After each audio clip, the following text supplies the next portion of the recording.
I was talking to my team and we had, I think, a tough time agreeing on what needs to be covered. And we thought, what better than Bihar? And the moment the name Bihar came, it was a consensus amongst the team. So when I talk about Bihar, I think personally for me, it gave me the motivation to do this and bring you different facets of the state, primarily for two reasons. One, I come from a family of bureaucrats and bureaucracy. So believe me, we've traveled India, we've traveled every state, we've spoken to farmers, and there is so much in my upbringing and family legacy that I can just relate to. And I think the second was idea of a common man, the Bihari, because Bangalore, believe it or not, celebrated Chhat Puja, and on that day, half of Bangalore was closed. So we got really curious about what is this all about, and there is so much of construction happening everywhere. And if you look at the migrant population, it's normally the Biharis. We're going to be talking about different facets of Bihar because I think unfortunately today it's a stereotype. If you want to crack jokes, it's normally associated with something that's crass, but that's a little unfortunate. I thought I would bring to you some fresh perspectives about how Bihar is a center of excellence on many things, whether it's agriculture, whether it's universities being reborn and rebuilt, and actually wrapping up with elections, like we just finished an election. But what's interesting about it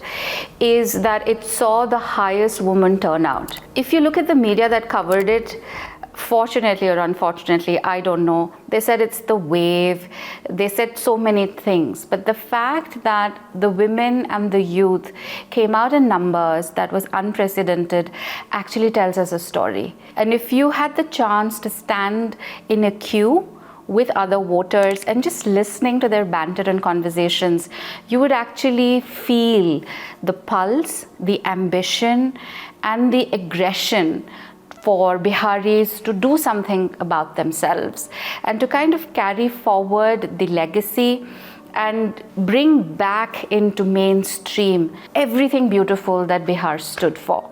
So let's jump in right away. I told you I'm a Kannadiga. I grew up in Delhi. My schooling was there. So Hindi and Kannada, I'm all right with. But I thought if I can try out some Bihari, then maybe you will be motivated to try out some Bihari as well. This is something that was so beautifully written. It goes something like this.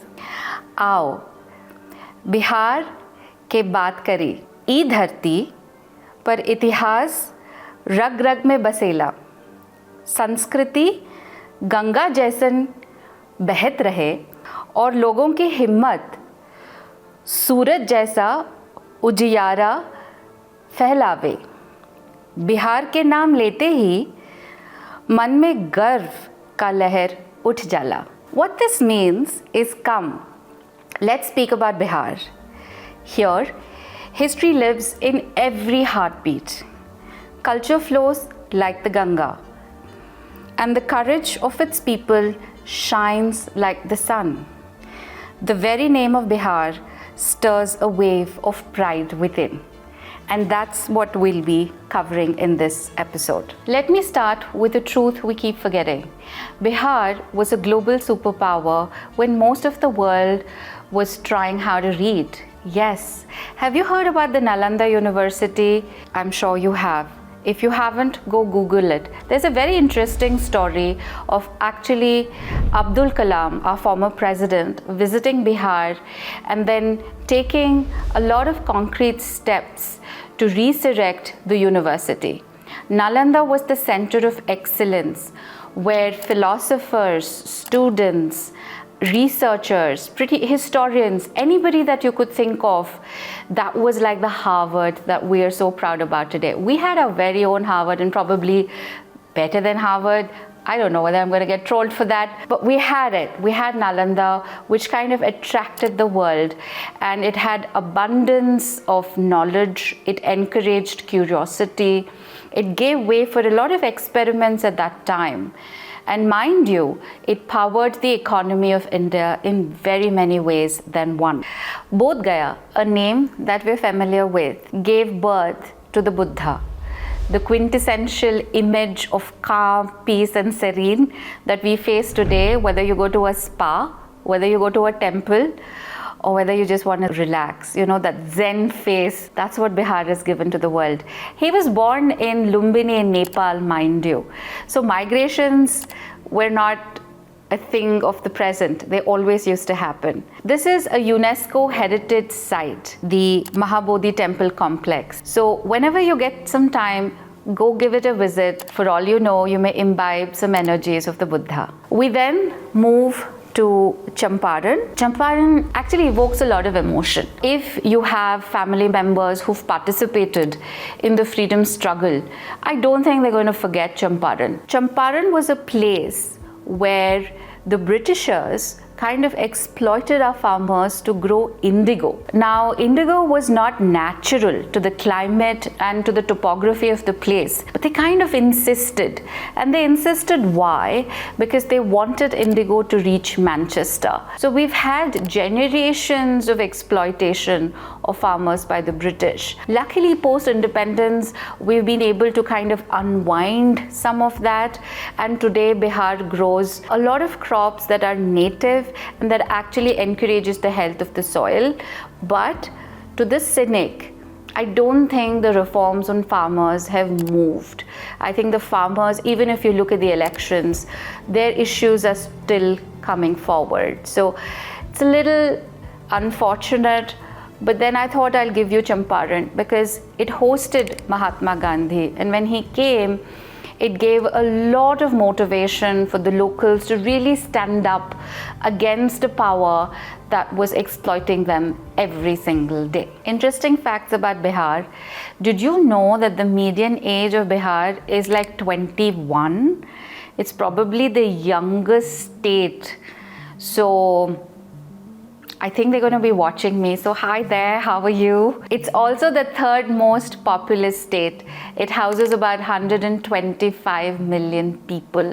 A lot of voices that will matter in the coming days. And Bihar's capital, Patna. Yeah, our own Patna, where we saw Amit Shah, Modi ji, Nitish Kumar, Chirag Paswan, the Yadav's own family drama play out. That's all Patna.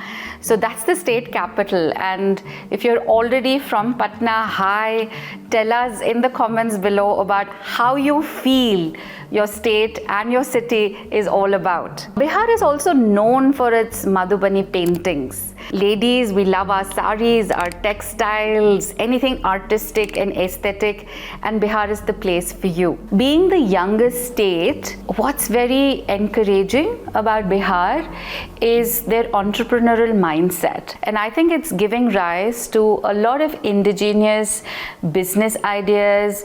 There's a lot of funding that's now flowing into the state. And I don't think we'll be surprised if in the next 10-15 years, Bihar and Patna can become a magnet for interesting ideas, for new thought, for a lot of revival of the pride of what it means to be a Bihari. We spoke about the Buddha. I don't want the Jains to feel left out. Vaishali was the world's first democratic republic, the world's first democratic republic, guys. That's Vaishali. And it's also home to Lord Mahavir. Very interesting. So Bihar has this very unique combination of Jains, of Buddhists, of Hindus. I mean, it's the microcosm of India. And a lot of people, especially when you're traveling, they ask, how would you define Bihar? And for me, it's fairly simple. A lot of countries hesitate to look at themselves into the mirror. And for us in India, Bihar shows us that mirror.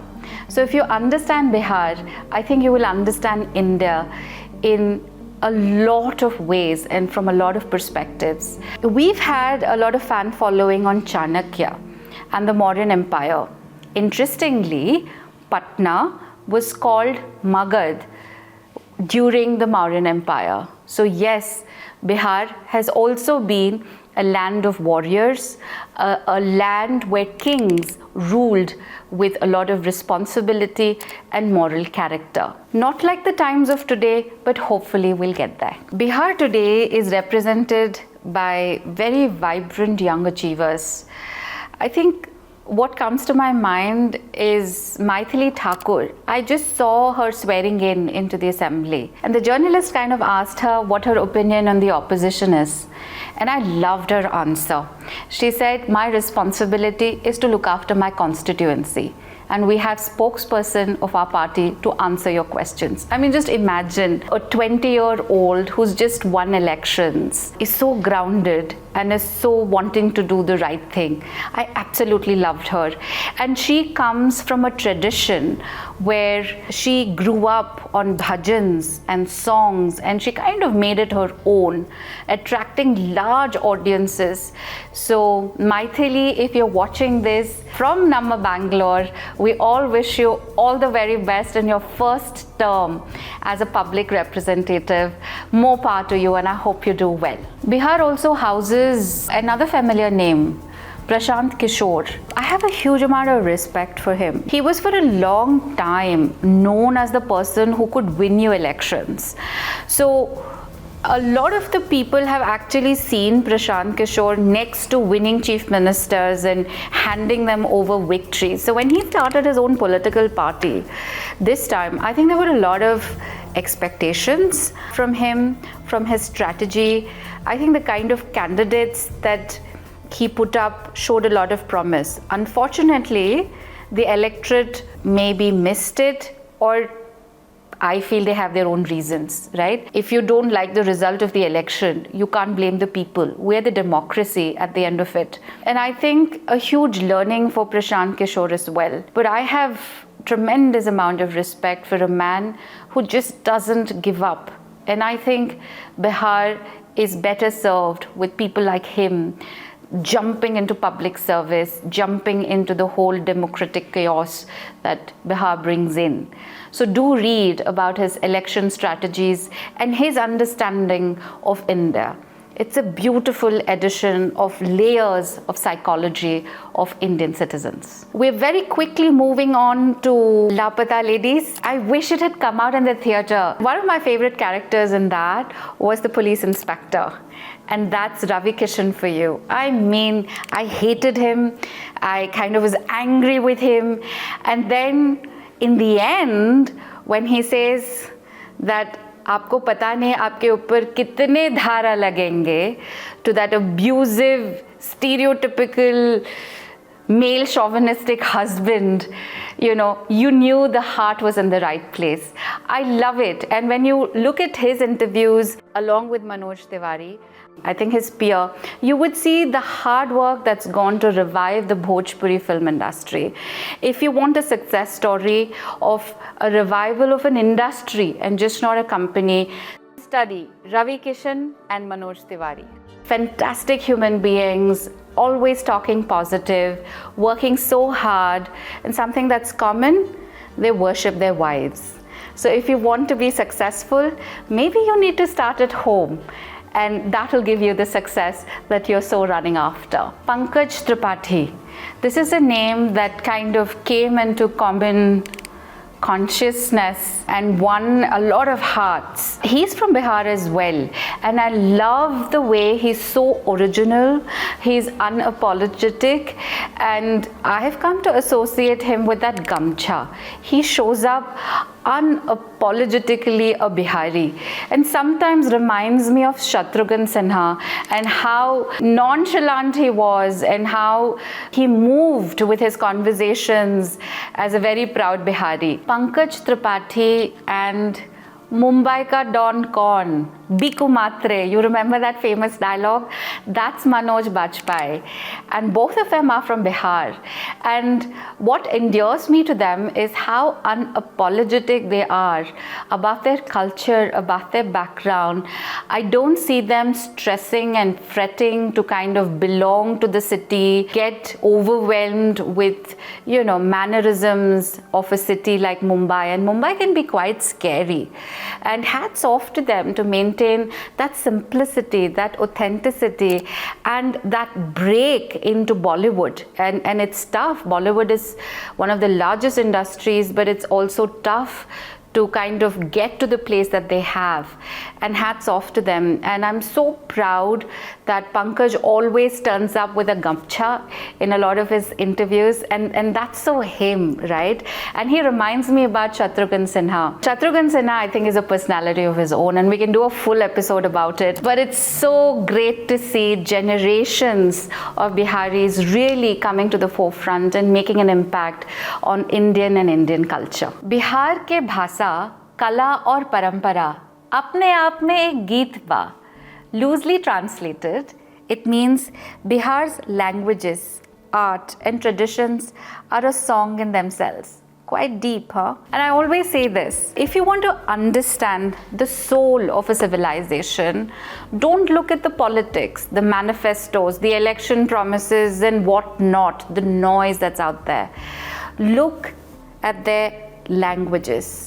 And that will give you an honest perspective and the beauty of the culture that's Bihar. So we're going to dive deep into languages. Bihar is home to about 3 different languages: Maithili, Bhojpuri and Magahi. And Maithili is the most common of the 3 and has also been constitutionally recognized. And when you speak about Maithili, you cannot not mention Vidyapati. Vidyapati, circa 1352 to about 1448, was a Maithili and Sanskrit poet. He was also a composer and was known for devotional songs. He composed a lot of his music on Shiva and Vishnu. A lot of his work was what Maithili Thakur used in her initial days when she was just coming out into the world and enthralling audiences with bhajans.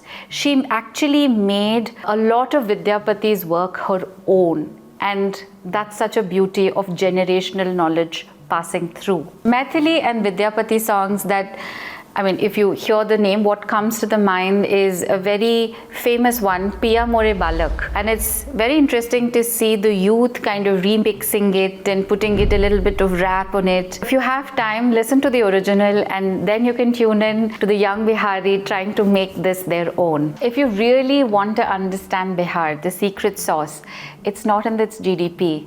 Listen to their playlists. I'll give you 2 situations that probably will help you relate. Imagine a YouTuber, yes, teens, early 20s. Remember, Bihar is still the youngest state of India. Imagine him taking Vidyapati's songs and doing a lo-fi versions of that for their Gen Z audience. That'll be something beautiful. Or a taxi driver in Mumbai playing Bhojpuri songs and in a way enjoying the ride and asserting his identity and his pride somewhere. Well, if you want to beat and enjoy Mumbai traffic, if you want to feel good about a traffic jam, tune in into a Bhojpuri song. You will love it. If you think about Bihar, and I would want you to take a step back because I feel the Biharis have not really done a great job of owning the narrative.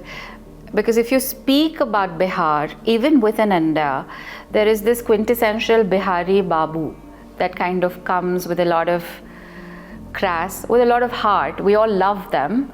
But somewhere I feel that they have to really step up to build a narrative where the world understands what Bihar is all about. And I thought it'll be good for us to just take a step back and understand the historical evolution of the culture nuances that Bihar has faced. I'm going to kind of talk about Bihar during the British. I think Bihar before the British was even more interesting, so let's cover that as well.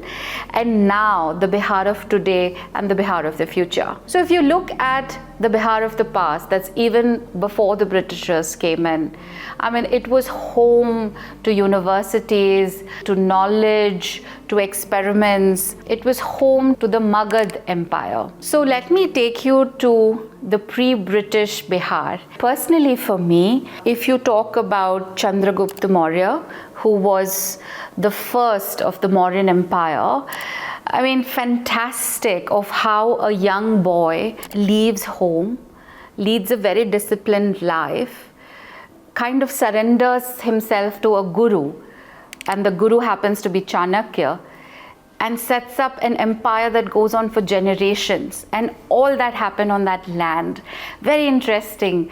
Go and read about it. Right from the weapons they used in the war, how they used to win wars, to the kind of drapes that women had and the jewelry that women loved. It's all a very fascinating chapter in the history of Bihar. We then move to the British. I think the British era sounds a little bit repetitive. What else can you expect from foreigners who kind of invade you and then exploit you? Bihar unfortunately saw that for decades. The colonial rule also brought in a lot of paradox. I think there was a lot of insecurity about one's own language, one's own identity. Suddenly speaking in English became a lot more fashionable than trying to be proud about one's own language. Rajkumar Shukla actually approached Mahatma Gandhi and requested him to visit Bihar because I think it needed an urgent action. And Champaran became the place where Mahatma Gandhi started his satyagraha. So yes, that tenacity and that will to never give up has some Bihari blood to it. What happened after the British left was, I would say, a lot of unlearning, because what happened during the colonial rule was a lot of insecurities that came into the societal fabric. I think English somewhere unconsciously started becoming the flavor. If you didn't speak in English, you were kind of looked down upon. There was almost a way where people used to be apologetic about the village they came from, the dresses they wore, the customs they had, the traditions that they maintained. And I think the after effect of the colonial rule still lingers. And I really urge people who are watching this today to really make Bihar their own. It's happening, but I wish it happens on a more confident, inclusive note. After the Britishers left, Bihar has had its own ups and downs. We've had political legacies where there was a lot of promise, and we've had a few heartbreaks as well. We've had a family dynasty called the Lalu gang, and I think him, his wife, I mean, for the youngsters, maybe it's new to you, but we remember when we were children, we read in the newspaper, Lalu is no longer the CM, but his wife is now the CM, and we were like, is that really possible? Where Bihar gave us a lot of firsts as well. May not be great firsts, but you know, Bihar and drama kind of go together. Today's Bihar is a Bihar which has seen a lot of migration. If you go to the villages, if you go to some of the rural places in Bihar, other than Patna, so if you travel, let's say, even about 30 to 40 kilometers away from Patna, you would see the need for urgent development, and you would see a lot of homes where the men have left their own homes to migrate to other cities. So the Bihar of today, if I were to give you a kind of an imagery, I would actually maybe paint this for you. I'm young, I'm in my teens and maybe early 20s. I'm trying to do some jugaad on YouTube, trying to put some content out there, earn some money, have some followers. I'm also giving my UPSC exam, because today's Bihar, if you look at it post-independence, have had a lot of IAS officers and a lot of bureaucrats come out of this state. Bihar is the center for competitive exams. So I make YouTube, I study, and my uncle or my father is probably in Bombay or in Bangalore or in Delhi, being a construction worker, being a carpenter, or picking up odd gig jobs and sending money back home because I have to be financially viable. That's the Bihar of today. Bihar today is often used as a metaphor for everything that's wrong with India. A little unfortunate. Bihar went from running empires and universities to now running construction sites all across our country, right from building buildings to railways to roads, etc.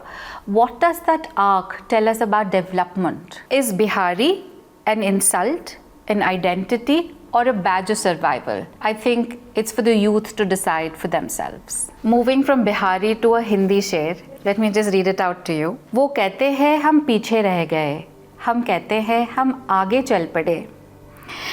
जिस देश को हमने मजदूर दिए, वही देश हमसे आगे निकल गए.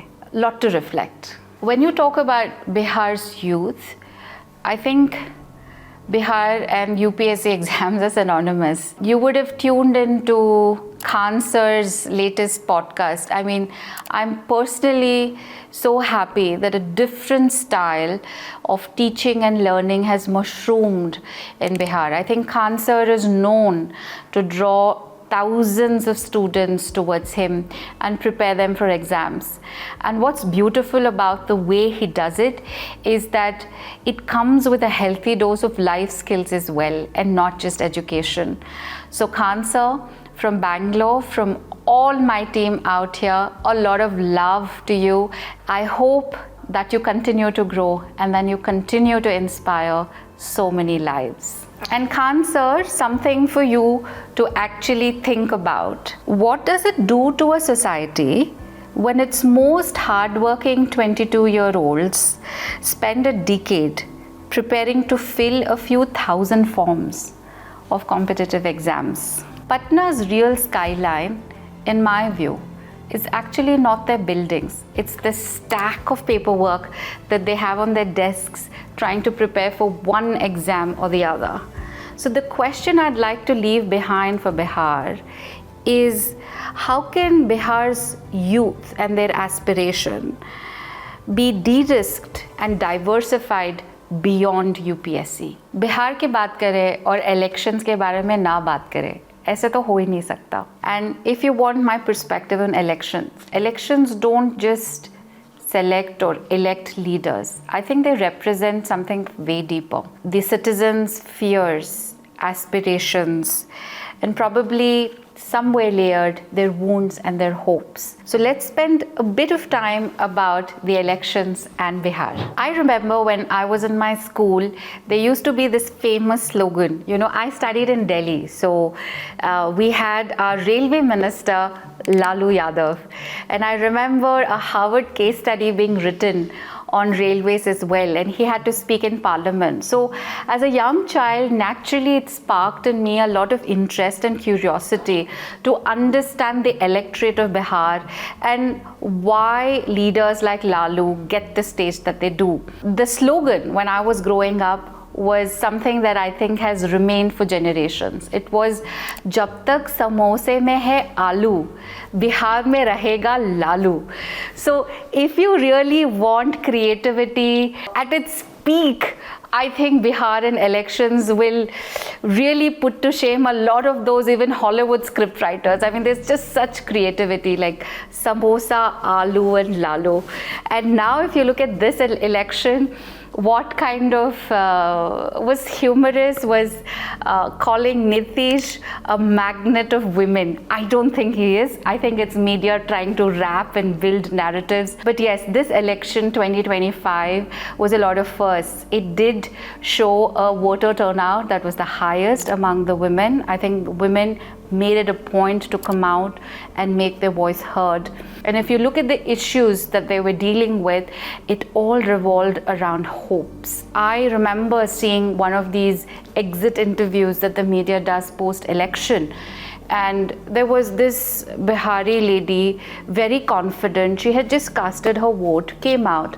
And then when the journalist asked, what is it that you're really expecting from the government? What she shared was something deeply personal. She said, I want my husband back. I want my son back. If they have jobs here in my own village, why would they want to leave home? And I think this is something that we can come together to solve for Bihar. That's a wrap on Bihar. And this segment is Namma Bharat. I love Shayari, so let me read one out for you in Hindi.